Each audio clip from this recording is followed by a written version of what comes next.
Divorce and love episode 23। दादी जी ने काफी देर तक गौर से उस बटलर के चेहरे को देखा, फिर से उसे वहां से जाने के लिए कह दिया। ठीक है, बटलर कहता है और वहां से चला जाता है।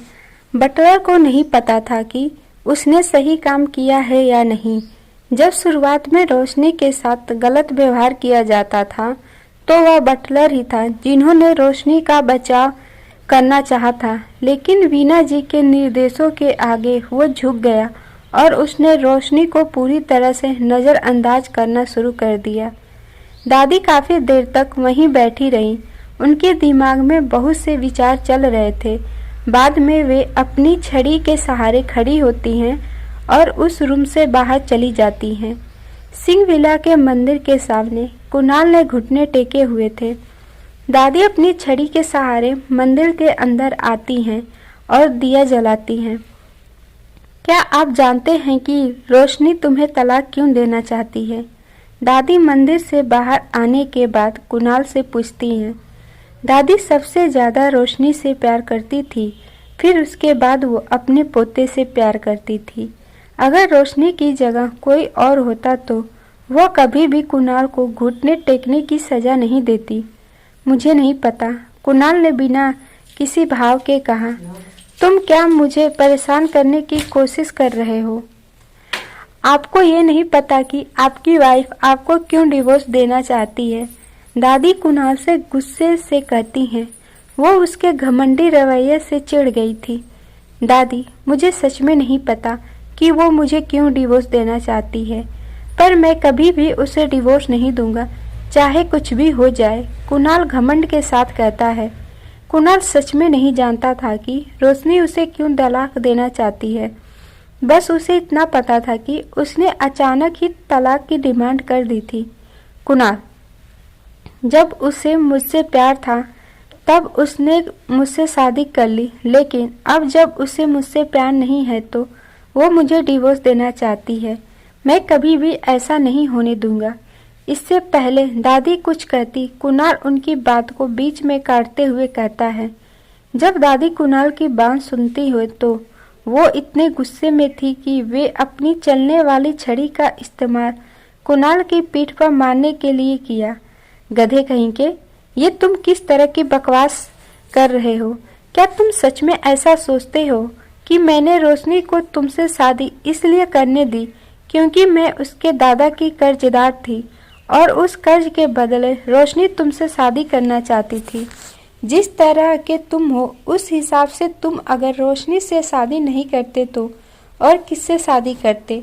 दादी इस समय अपने चलने वाली छड़ी से कुणाल के सर पर मारकर उसका दिमाग खोलना चाहती थी और देखना चाहती थी कि क्या उसके पास दिमाग है भी कि नहीं। तुम दोनों की शादी के बाद मैं तुम्हारी माँ के साथ दिशा को कहीं भेज दूंगी। हमारे पास बहुत सी संपत्तियां हैं, उनमें से एक टुकड़ा चुनो और उन्हें देकर अपनी लाइफ से दूर करो। उन्हें दोबारा रोशनी को परेशान करने का मौका भी मत देना। दादी कुणाल से अपने उस उपाय के बारे में बात करती हैं जो उनके दिमाग में काफी समय से था। क्या तुम मेरी बात सुन रहे हो? जब दादी देखती हैं कि कुणाल का ध्यान कहीं और है तो वो तेज आवाज में उससे कहती हैं, वो मेरी माँ नहीं है। कुणाल बिना किसी भाव के कहता है। इस समय उसकी आवाज में सूनापन था और उसकी आवाज काफी गहरी थी। उन चीजों के बारे में बात मत करो, मैंने बस तुमसे ये पूछा है कि क्या तुमने मेरी बात सुनी? दादी एक गहरी सांस लेते हुए कुणाल से पूछती हैं। मेरे पास जीने के लिए अब कुछ ही साल बचे हैं। आपको साथ अच्छा व्यवहार करना होगा, नहीं तो मैं जब उनके पास जाऊंगी तो उन्हें क्या जवाब दूंगी? जब दादी देखती हैं कि कुणाल उनकी बात का कोई जवाब नहीं दे रहा था तो वे अपने आप को शांत करते हुए उससे कहती हैं। रोशनी के दादाजी का नाम आनंद था और वे कुणाल की दादी के पहले प्यार थे, पर उनके बीच में काफी कड़वाहट थी, इसीलिए वो दोनों अलग हो गए थे। दादी को अपना अतीत याद आ रहा था और उनकी आंखें ग्लानि से और आंसुओं से भर गई थी। मुझे शर्मिंदा मत करना, दादी कुणाल से कहती हैं। भले ही उन्होंने ऐसा कहा था, पर वे सच में कुणाल से बहुत प्यार करती थी। मैं समझता हूँ दादी, कुणाल ने पूरी ईमानदारी के साथ कहा। एपिसोड 24। अगर मेरा बस चलता तो मैं इस बुढ़िया का यहीं खेल खत्म कर देती। कुणाल मंदिर के सामने से उठ जाता है और वो वहाँ से चला जाता है। दादी भी वहाँ से चली जाती है। जैसे ही रोशनी ने अपने अपार्टमेंट में प्रवेश करती है, सृजल जी उसके पास आ जाती हैं और उससे सवाल करती हैं, कुणाल की दादी ने तुमसे क्या कहा? रोशनी चुप रहती है। मुझे पता है सिंह परिवार में कोई भी अच्छा नहीं है। भला कुणाल की दादी अपने पोते का पक्ष कैसे नहीं लेती? जब सृजल जी देखती हैं कि रोशनी कुछ नहीं बोल रही थी तो वो समझ जाती हैं कि दादी का क्या फैसला होगा। इसमें दादी की कोई गलती नहीं है। रोशनी ने सृजल जी का हाथ पकड़ते हुए उनसे कहा। सृजल जी बात बता सकती थी कि रोशनी दादी को बचाने की कोशिश कर रही थी। सृजल जी अब कुछ नहीं कहती हैं, पर सिंह परिवार के लोगों के बारे में सोचते हुए वो खुद को आह भरने से रोक नहीं पाई। पहले खाना खा लो, मैंने आज तुम्हारी पसंद का खाना बनाया है। दादी वापस आ गई थी। इसका मतलब था कि कुणाल और रोशनी की शादी की तारीख नज़दीक आ रही थी। लिली रोशनी को सांत्वना देने के लिए केवल वीचैट पर एक मैसेज भेज सकती थी। कुणाल ने लिली के लिए कोई मुसीबत खड़ी नहीं की थी, क्योंकि लिली ने नकली आइडेंटिटी बनवाकर रोशनी की भागने में मदद की थी, पर फिर भी रोशनी लिली के लिए चिंतित रहती थी। कुणाल ने रोशनी के ऊपर नज़र रखने के लिए उसके अपार्टमेंट के बाहर बहुत से लोगों को खड़ा किया हुआ था। रोशनी जानती थी कि अगर वो इन लोगों से बचकर भाग जाए भी, तब भी कुणाल को ज़्यादा समय नहीं लगेगा उसे ढूंढने में।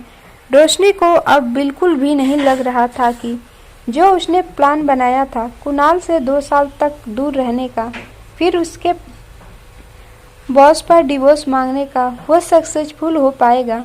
वीना जी भी अब तक कुणाल और रोशनी की शादी को रोक पाने में सफल नहीं हो पाई थी। दूसरी तरफ दिशा गुस्से में थी और उसने कई दिनों तक हंगामा किया था और वो बस अपने मन में समीरा के उस प्लान के बारे में सोच रही थी जो समीरा ने उसे बताया था, पर दिशा को उस काम को करने के लिए कोई मौका नहीं मिल पा रहा था। इस समय कुणाल की दादी बाहर गार्डन में धूप सेक रही थी कि दिशा उनके पास आती है और कहती है, दादी क्या आप कुछ फल खाना चाहेंगी? दिशा चापलूसी वाले अंदाज में कहती है। वो उन्हें खुश करने की पूरी कोशिश कर रही थी।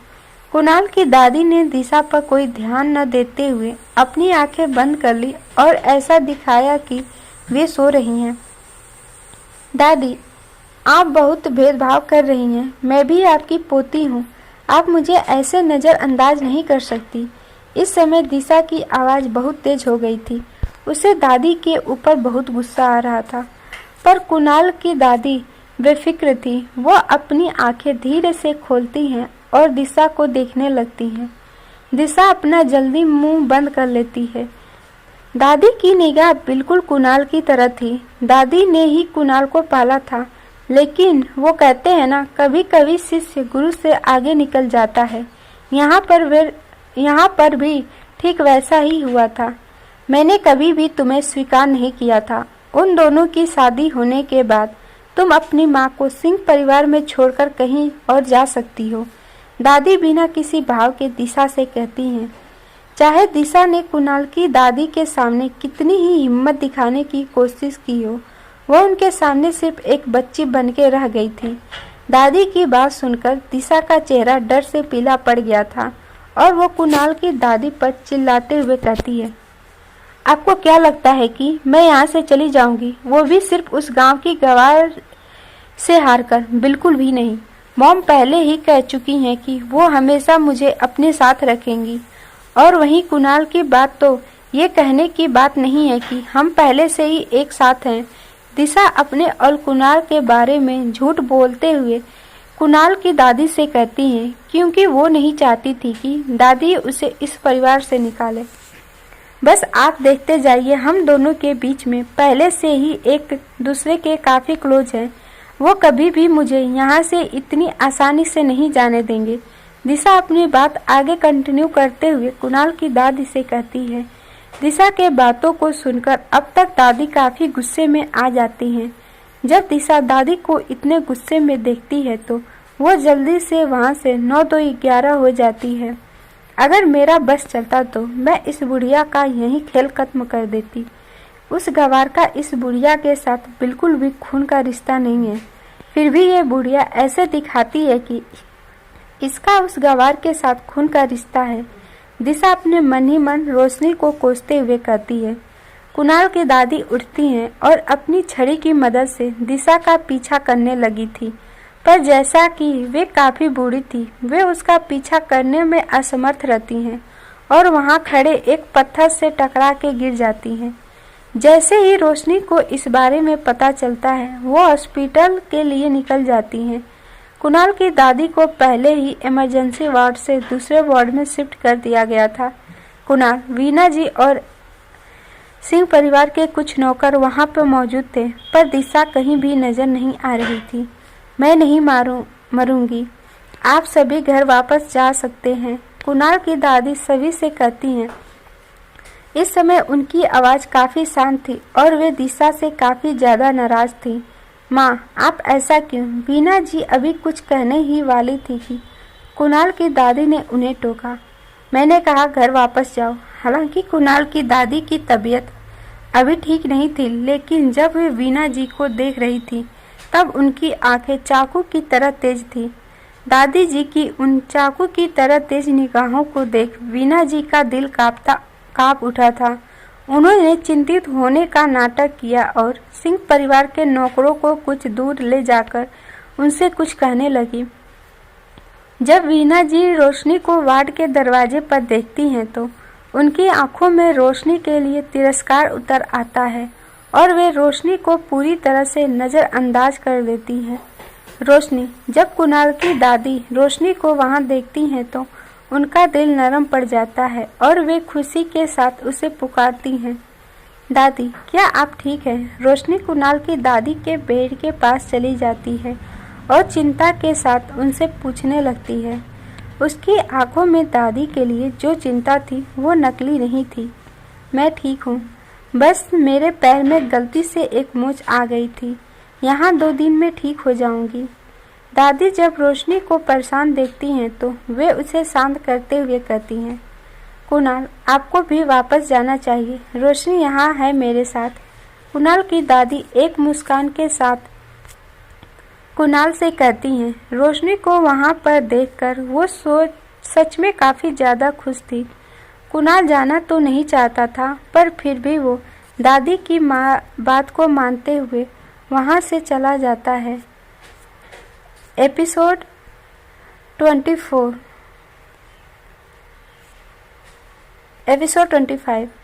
क्या तुम अपनी दादी के लिए कुणाल से शादी नहीं कर सकती? आओ, दादी के पास आओ। कुणाल की दादी रोशनी की तरफ अपने हाथ बढ़ाते हुए उससे खुशी के साथ कहती हैं। समय कितनी जल्दी निकल जाता है, पलक झपकते ही तुम कितनी बड़ी हो गई। क्या तुम्हें याद है जब तुम सिंह परिवार में आई थी तब तुम कितनी पतली दुबली और छोटी सी थी? अतीत को याद करते हुए दादी मुस्कुराती हैं और रोशनी से कहती हैं। हाँ दादी, मुझे भी याद है कि आप जब मुझसे कितना प्यार करती थी और आज भी बहुत करती हैं। जब मैं इस घर में आई थी तो आपने मुझे कुपोषित समझ लिया था और आपने मेरे लिए सभी से हेल्दी खाना बनाने के लिए कहा था। आपको मेरे बारे में ज़्यादा नहीं पता था कि मैं बचपन से ही छोटी सी और दुबली पतली थी। अंत में 2 दिनों से भी कम समय में मेरे नाक से खून बहने लगा था और मेरे पूरी शरीर की जांच के लिए हॉस्पिटल जाना पड़ा था। जांच के बाद डॉक्टर ने बताया था कि खाना इतना ज़्यादा पौष्टिक था कि मेरे नाक से खून बहने लगा था। रोशनी अपनी अतीत की यादों को याद करते हुए हंसते हुए दादी से कहती है।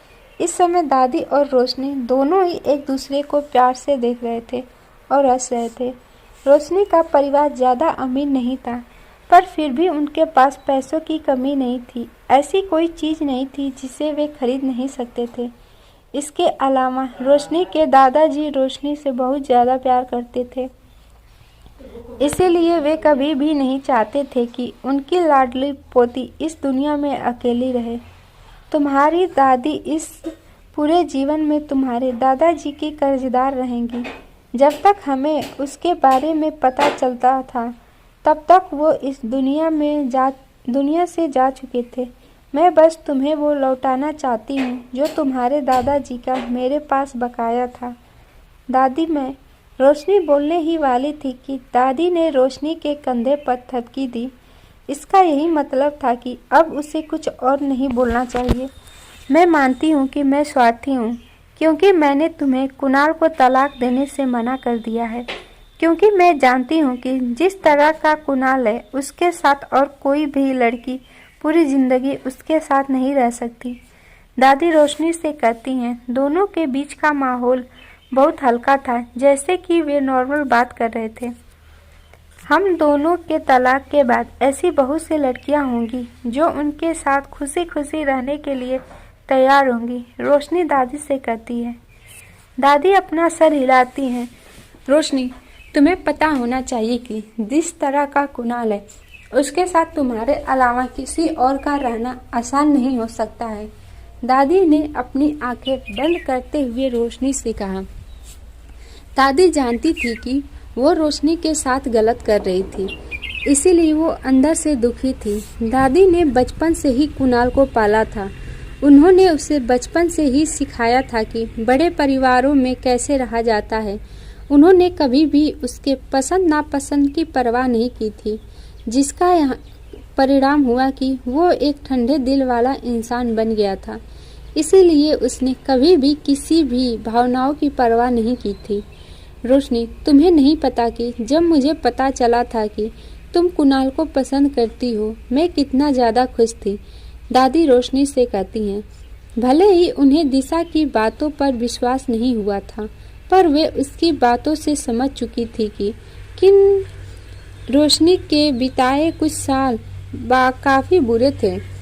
सरल शब्दों में कहा जाए तो कुणाल एक बेहद अहंकारी इंसान था। वास्तव में उसके अंदर मिली-जुली भावनाएं थीं। वो किसी की भी भावनाओं की कदर नहीं करता था। कुछ समय के लिए ऐसे इंसान के पास रहा जा सकता था, पर लेकिन लंबे समय बाद किसी भी का भी धैर्य समाप्त हो जाएगा। रोशनी को समझ नहीं आ रहा था कि दादी उससे ये सब बातें क्यों कह रही थी। दादी चाहे कुछ भी हो, लेकिन मुझे यकीन है कि अब मैं कुणाल से प्यार नहीं करती हूँ।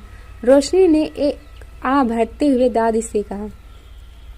अगर तुम्हारे दादाजी जिंदा होते तो तुम्हें दुल्हन के कपड़ों में देखकर काफ़ी खुश होते, क्योंकि हमारी रोशनी है ही इतनी सुंदर। लेकिन अगर उन्हें पता चलता कि तुमने सिंह परिवार में इतना कष्ट उठाया है तो वे जरूर मुझसे नाराज होते। रोशनी, मुझसे वादा करो कि तुम फिर से दुल्हन बनोगी। मुझे तुम्हें और कुणाल को एक साथ देखना है फिर से। दादी जी बात को घुमाते हुए कहती हैं। रोशनी से बात करते हुए दादी बहुत उदास लग रही थी। ऐसा लग रहा था जैसे कि अब उनके पास जीने के लिए अब ज़्यादा समय नहीं है। दादी की बातों ने रोशनी को भी काफ़ी ज़्यादा भावुक कर दिया था। वो दादी को वादा ही करने वाली थी कि उसने खुद को संभाल लिया और दादी से कहा, दादी, अब मेरा और कुणाल का अलग होना ही सही रहेगा। हम दोनों का कभी भी एक साथ भविष्य नहीं हो सकता। हम दोनों कभी भी खुश नहीं रहेंगे। रोशनी अभी कह ही रही थी कि दादी उसे एक बार फिर टोकते हुए कहती हैं, रोशनी, मैं बस तुम्हें एक बार दुल्हन के रूप में देखना चाहती हूँ। क्या तुम मेरे लिए ऐसा नहीं कर सकती? दादी ये कहते हुए काफ़ी उत्तेजित हो गई थी। दादी, क्या कुछ है जो आप मुझे नहीं बता रही हैं? रोशनी दादी की बातों से काफ़ी ज़्यादा चिंतित हो गई थी। वो महसूस कर पा रही थी कि दादी की बातों के पीछे कुछ तो था जो वो समझ नहीं पा रही थी, लेकिन वो समझ नहीं पा रही थी। मैं ठीक हूँ, मैं बस अतीत में खो गई थी, इसीलिए थोड़ी उदास महसूस कर रही थी। आपको वापस जाना चाहिए। मैं अब पहले से बेहतर हूँ। दादी रोशनी उसी तरह उदास सी आवाज़ में कहती हैं। कोई ज़रूरत नहीं है, मैं यहीं रहूँगी। रोशनी कहती है। उसे इस समय दादी की काफ़ी ज़्यादा चिंता हो रही थी। यहाँ पर बहुत से डॉक्टर्स और नर्स हैं। तुम काफ़ी देर से यहाँ हो, अब तुम्हें घर वापस जाना चाहिए। आपको अपना ख्याल रखना चाहिए, क्योंकि आपको सबसे खूबसूरत दुल्हन जो बनना है, दादी रोशनी को समझाते हुए कहती हैं। रोशनी अपने चेयर से उठती है और दादी को गले लगाते हुए उनसे कहती है, दादी मैं कल आपसे मिलने वापस आऊँगी। दादी कुणाल की ही तरह थी। अगर वो एक बार कोई जिद पकड़ लेती थी तो उसे पूरा किए बिना नहीं मानती थी। इसलिए रोशनी घर जाने के लिए मान जाती है।